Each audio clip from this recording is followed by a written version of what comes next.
Hey guys, LunarSpawn27 here, and this time we're going to do a double chapter review of Bleach. So let's get started on chapter 594, Rubb-Dolls. And no, I have no idea why this chapter is called Rubb-Dolls. So the chapter begins with Mayuri stabbing Ashisogi Jizo onto Toshiro's neck, paralyzing him. You know, it's been a while since we last saw Mayuri using his Shikai. As he pulls out a needle and says, "It pains me a little to have to do this to someone so utterly defenseless." Toshiro asks for him to stop, but Mayuri replies, "At least there is a small grain of solace in seeing you fight back with words." He injects whatever the hell is inside the needle onto Toshiro's neck, and honestly, I have no idea what the hell Mayuri is doing to Toshiro, but whatever it is, it looks painful. There's this black mask that is covering Toshiro's head. It kind of reminds me of the symbiote from Spider-Man for some reason. Maybe this is supposed to undo Giselle's zombification or something, but Mayuri gets interrupted by, oh my god, you've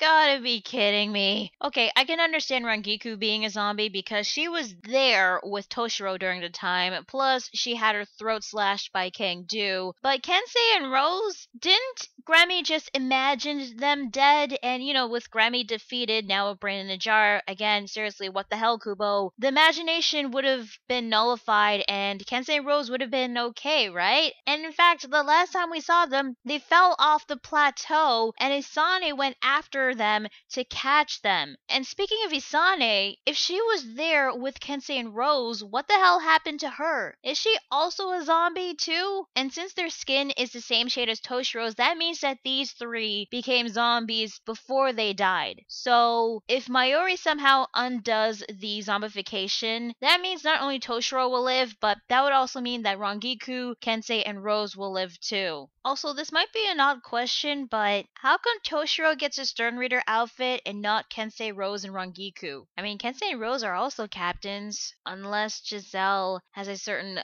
liking towards Toshiro? You know what? Forget I asked. Not wanting to get interrupted on his experiment, Mayuri orders the remaining zombie arrancars to deal with the zombie Shinigami. Lupi versus Rangiku, Chiruchi versus Rose, and Dordoni versus Kensei. So their individual battles commence while Mayuri stares at Toshiro as he continues to scream in agony. We then cut to a different battle as we see Byakuya facing off against, oh my god, really, Kubo? Really? Byakuya's first fight ever since he returned from the Soul King's palace, and we didn't even get to see it. Not only that, but he defeated 3 Sternritters, 2 of which we don't even know their abilities. Hell, we don't even know Inspector Quincy Gordon's real name and his letter ranking. And they get taken out by Byakuya off panel. Ugh. Anyway, it turns out that 2 Sternritters were left standing, and they are Liltotto and Meninas, who says that in terms of capability, it's only logical that we were the last one standing. You know, it'd be great to know about the capabilities of 2 of the 3 Sternritters that were defeated because, you know, they're the ones that we don't know a lot about them. I'm sorry guys, it's just, it really pisses me off when a fight goes on and we don't get to see it. I mean, we had plenty of that during the war in Naruto. Anyway, Liltotto points out that Byakuya is not the same person as he was before when he got defeated by Asnot. She pulls out an apple. Okay, seriously, where the hell is she getting the food? And she wonders where Pepe has gone because, according to her, his abilities could make the battle a lot more amusing. However, Meninas finds Pepe repulsive. Shuuhei then appears approaching Byakuya as he tells him that he has dealt with one of the Sternritters. So another battle taken place off panel. Oh joy. He then notices that Byakuya has taken down 3 of the Sternritters, and he thinks to himself that he shouldn't pat himself on the back after a single victory, comparing himself with Byakuya. Suddenly he gets attacked, and he asks Byakuya what's wrong. However, he replies to him saying, "That's what I wanted to ask you." He blocks Shuuhei's Kazashini with his zanpakuto, and he asks him, "Why are you swinging your blade at me? Are you being manipulated by the enemy, or are you perhaps an imposter?" Shuuhei answers saying that he's none other than himself, and he's not being controlled by the enemy. However, Liltotto actually knows what's going on. And then Shuuhei says, "I'm just doing this for Pepe-sama," as he continues to attack Byakuya. Meanwhile, in the far-off distance, Pepe appears as we learn his full name and his letter. He's Pepe Wakabrata, Sternritter L the Love. Oh, yeah! Yeah, the love. Okay, moving on. Pepe then uses the Mero Mero no Mi. No, seriously, it looks like the Mero Mero no Mi. As he uses it on not Byakuya, but on Meninas to make her fall in love with him. And then she bulks up her arm like she's hopping on steroids and punches Liltotto in the face real hard. Okay, so why is Pepe using the power of love on Meninas to attack Liltotto? Well, according to him, if everyone dies, I can take all the credit and glory. And that is where the chapter ends. Yeah. So, what did I think of Bleach chapter 594? Honestly, still to this day, I really don't know how I feel about this chapter. I mean, it started off pretty good at the beginning with Mayuri and Toshiro, and then he had Zombie Kensei, Rose, and Rangiku appear. I mean, I can understand Rangiku being a zombie, but Kensei and Rose, I thought they would be okay, after Grammy's defeat. But since they were turned by zombies by Giselle, then what about Isane? She was there with them the last time we saw them, so is she also a zombie? And does this mean that Giselle is connected to Yachiro's disappearance and...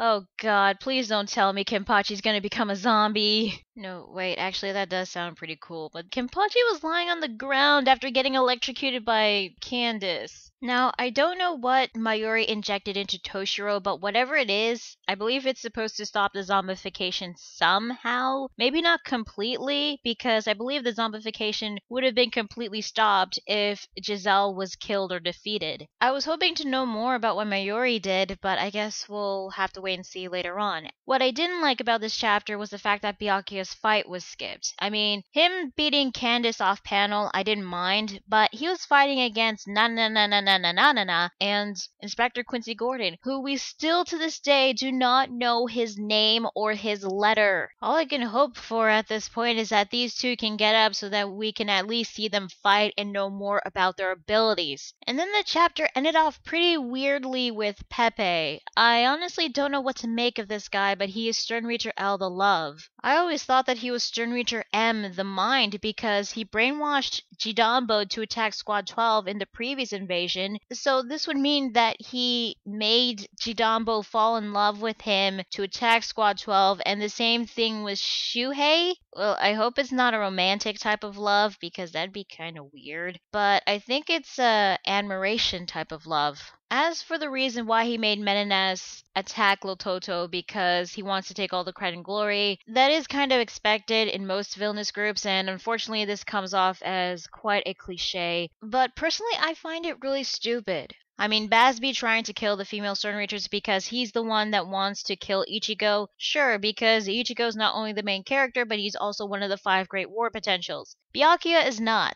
He's a Shinigami captain, so why kill your allies, dwindling your numbers just so that you can be credited for killing one single person? Maybe this is a war thing that I don't understand, but what I do understand is that it's stupid decreasing your numbers, which would make the numbers of the enemy side greater. So yeah, overall, still not sure what to make of this chapter. So let's move on with Bleach chapter 595, Rubb-Dolls 2. So the chapter begins with the fight between Byakuya and a love-struck Shuuhei continuing, while Pepe talks about the concept of love, saying that every single conflict happens because of love. A place with no love has no conflicts, and as such, conflicts are saddening. But for that very same reason are conflicts beautiful in themselves. I really was hoping that this wasn't going to become a thing, but we've seen plenty of Sternritters talking about the theme based on their abilities. I mean, we had Mask the Masculine talking about Superstar being a hero, As not talking about fear, Grammy talking about imagination, and now we got Pepe talking about love. And right after Pepe was done talking, Byakuya defeats Shuuhei. He didn't care about Pepe's rants and ramblings about love, but he does know that Pepe has the ability to manipulate people. And considering that he is the 3rd person that Byakuya has fought that has the ability to manipulate people, the last 2 were Zomaru and Tsukishima, he already knows how to take care of someone like Pepe. Render the afflicted person immobile, and then crush the manipulator so that the puppet strings will be permanently severed. The more I think about it, Pepe and Giselle's abilities, while completely different, are kind of similar. I mean, both can manipulate people, although their methods are are different. Pepe using the power of love and Giselle zombifying people. And speaking of manipulation, didn't we already see Byakuya fight against a dark-skinned person who also went on about the concept of love, although not as good as Pepe, and had the ability to manipulate people? You know, one of these espadas named Zomari. I'm tempted to call this a repeat, but I'll hold it off because I'm pretty sure Pepe has a lot more abilities and probably some better ones than Zomari. Anyway, Pepe calls Byakuya scary as he uses his Mero Mero no Mi. Oh, actually, it's called Love Kiss later on in the chapter. So he uses the Love Kiss to shoot out heart-shaped energy blasts at Byakuya, which also reminds me of the heart-shaped Seros that Charlotte Coolhorn uses, who manages to dodge a few, and he cuts one of them with his zanpakuto. According to Byakuya, it seems that Pepe can only manipulate those that have a heart, not anything that's heartless, like objects, for example, or anyone who is considered heartless. To which Pepe asks Byakuya why would he even bother blocking with his zanpakuto if he managed to deduce that far ahead. As it turns out that now Senbonzakura, Byakuya's zanpakuto, is under the influence of Pepe's love. Well, considering that zanpakutos are a part of a Shinigami's soul, it kinda does make sense that zanpakutos would have hearts, which is the reason why Pepe didn't try to take any of the bankais in the previous invasion, because he could just use his love to take the hearts of the zanpakutos. Now that his zanpakuto is against him, Byakuya throws it away, which according to Pepe was a really stupid mistake, because Shuuhei can now use Senbonzakura against Byakuya. So this is going to be a weird question, but does this mean that Shuuhei can use Shikai and Bankai? That's going to be weird seeing Shuuhei using another Shinigami's Shikai and Bankai, especially since he has Kazeshini with him. Speaking of Shuuhei, it seems that immobilizing him is not going to be enough. I mean, in one panel he was coughing up blood, so I'm assuming that Byakuya stabbed him or something. So apparently Pepe's power of love is giving Shuuhei the ability to stand back up from any attack. Okay. Anyway, Shuuhei strikes with both zanpakutos as Byakuya uses Hakudo to defend himself. He couldn't use Kido because he would end up killing Shuuhei, which is understandable, but aren't there Kido spells that can bind your opponent's movements? I mean, Byakuya used one of them on Rukia when she was being manipulated by Zomari. It was Riku Jokoro, so why couldn't he use Riku Jokoro on Shuuhei? Is it because Shuuhei might break out of the Kido? Anyway, Byakuya was thinking that he should have broke Senbonzakura instead of dropping it. But because of Shuuhei attacking him and getting lost in his thoughts, this gives Pepe an opportunity to get behind Byakuya and use the Love Kiss to hit him on the back. But despite that, it seems that he was resisting Pepe's love and is continuing to defend himself against Shuuhei. I don't think Byakuya is heartless. I mean, we know that he cares for people, like Rukia, for example. So how is it that Byakuya is not succumbing to Pepe's love? Is it like when he fought against Tsukishima when he got sliced by the Book of the End full-bring ability? Or maybe the Love Kiss only hit Byakuya's cloak and not himself. Maybe the cloak is protecting him. Anyway, Pepe is pissed that Byakuya is not accepting his love, assuming that he is really heartless, and he decides that he is going to kill him as he activates his Volstandig God's love. Okay, excuse me for a minute while I shove my face in my pillow.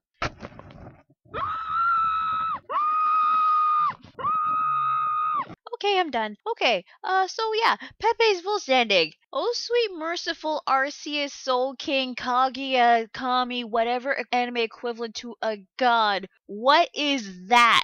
I think Asnot and Pepe have their letters switched because this is something I would definitely fear over than Asnot's Volstandig. This makes frickin' Charlotte Coolhorn's Resurrection and Massive Masculine's Volstandig subtle compared to this guy. I understand that Kubo is going for, like the whole Cupid thing because, concept of love and all that. And I'll admit, I don't have a problem with the halo, the wings, and Pepe's curled up beard, but this dude is wearing nothing but a freaking diaper and boots. This is seriously Sternritter L, the love. Are you kidding me? What makes this even freakier is that he doesn't have his sunglasses anymore, and he has his tongue rolled up like that. It's just ugh, no. This is not something I would fall in love over. This is something I would just scream and run away. I'm all for unique Volstandigs and all, but this is just ugh. Okay, anyway, Pepe unravels the giant bold disc thing that he was riding on into a love rope as he uses it to stab Byakuya from behind. Shuuhei goes for the finishing blow, but Pepe stops him because he wants to be the one to kill him. So he barfs out his highlight fail, his holy arrows. Be grateful he didn't pull him out of his diaper. Ugh. And is about to use his ultimate love, but before he can even finish his sentence or launch his attack, he gets kicked in the face, thank God, by none other than Kensei and Rose, who are still zombified. Wait a minute, did Kubo skip what happened with Mayuri and the zombies? I swear to freaking God if that were to happen. Anyway, that is where the chapter ends. So what did I think of Bleach chapter 595? Again, this is another chapter that I really don't know how I feel about. Now, while Pepe is better at the whole theme of love than Zomari, his techniques keep reminding me of other things that I've seen before, not just in Bleach, but in other anime and manga. I'll give him credit for keeping Byakuya on his toes, but